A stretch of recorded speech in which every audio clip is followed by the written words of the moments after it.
president wanted him out because he wouldn't back the big lie. Plus, the FDA expected to authorize a vaccine booster shot for some people with compromised immune systems within the next 48 hours. It comes as a pandemic of the unvaccinated is pushing hospitals to their limit. Florida reporting a new all-time high for COVID hospitalizations, pushing past the peak record by New York, which was hit very hard at the start of this pandemic. So joining me now, CNN White House correspondent John Harwood, senior political analyst Mr. John Avlon.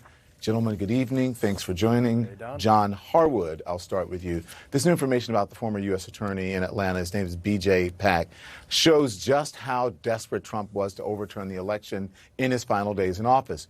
What can you tell us about this testimony? Well, the former U.S. attorney testified to the Senate Judiciary Committee virtually today. This is part of a series of interviews that the committee is doing as Democrats on Capitol Hill are trying to gather what they can in addition to what the Select Committee is doing about January 6th.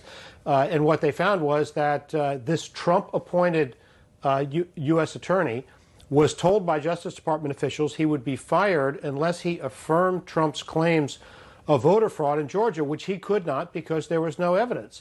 And so he resigned without explanation in lieu of being fired. We also know that the replacement that Donald Trump put in the job, somebody shifted over from U.S. attorney position in Savannah, also found that there was no evidence. The picture that's emerging from some of these interviews, including those of Jeffrey Rosen's former acting U.S. attorney, is that Donald Trump was pushing across the body politic, looking for soft places where he could work his will. And it is fortunate for American democracy that where he tried and where it was most sensitive, he encountered resistance from Rosen, from people like Brad Raffensperger in Georgia.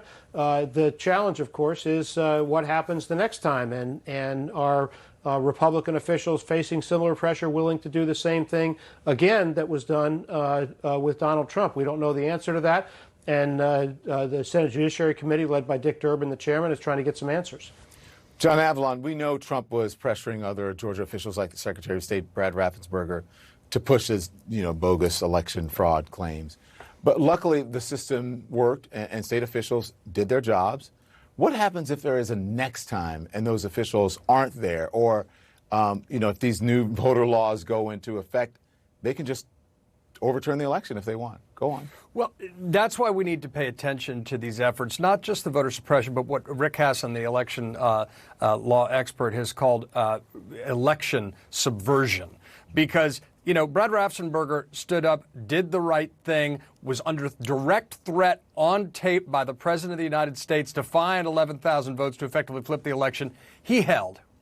But we don't want to overestimate what that means for the guardrails to our democracy, because Raffensperger turned around and was kneecapped by his own political party. It's effectively written out, giving the legislature the ability to override, and now Trumpist congressmen are running to hold that office implicitly, so that the next time this might occur, they would do the will of a Trumpist figure. And that's the real danger here. That's why we got to keep our eye on the ball, because this is not over. There needs to be real accountability and then an implementation of what we've learned to help avoid it again. But it's going the opposite way in some critical states. Yeah, and it's just interesting. I mean, this is so egregious, what the former president did and the systems that Republicans are putting in place because of a lie.